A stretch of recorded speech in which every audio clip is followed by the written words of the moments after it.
সংক্রান্তি উপলক্ষে 150 বছরের পুরনো এই মোরগ লড়াই প্রতিযোগিতা।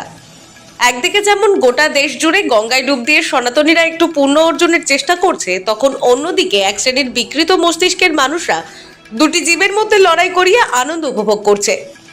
দুটি প্রাণীর মৃত্যুকে তারা নিজেদের আনন্দের খোরাক বানিয়ে নিয়েছে, আর সেটা দেখতেই দূর দূরান্ত থেকে লোক আসে রূপমারি গ্রাম পঞ্চায়েতের রূপমারি মাঠে। দীর্ঘদিন থেকে রীতিনীতি মেনে এই মোরগ লড়াই প্রতিযোগিতা সকাল থেকে সন্ধে পর্যন্ত হয়। মানুষ জমায়েত হয়, বিদেশি দেশি নানা প্রজাতির মোরগের লড়াইয়ে প্রতিযোগিতা হয় এই মাঠে। ধর্মবর্ণ নির্বিশেষে পৌষ মাসের শেষের দিন বহু মানুষের সমাগম এবং উপচে পড়া ভিড়। পাশাপাশি দুটি মোরগের লড়াইয়ের সাথে সাথে চলে টাকা ধরার বাজি, এক কথায় জুয়া। তবে সমাজের বিভিন্ন কোণ থেকে এই নিষ্ঠুর খেলা বন্ধের দাবি উঠলেও প্রশাসনের তরফ থেকে এখনো কোনো উদ্যোগ নেওয়া হয়নি।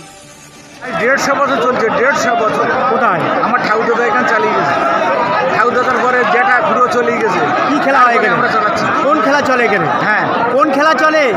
মোরগ খেলা, মোরগ খেলা। কোথা থেকে লোক আসে এখানে? অনেক দূরের লোক, সব জায়গায়, বারাসাত, কলকাতার সমস্ত জায়গা থেকে লোক আসে। কত বছর হচ্ছে মনে হয় এখানে? হ্যাঁ, কত বছর হচ্ছে?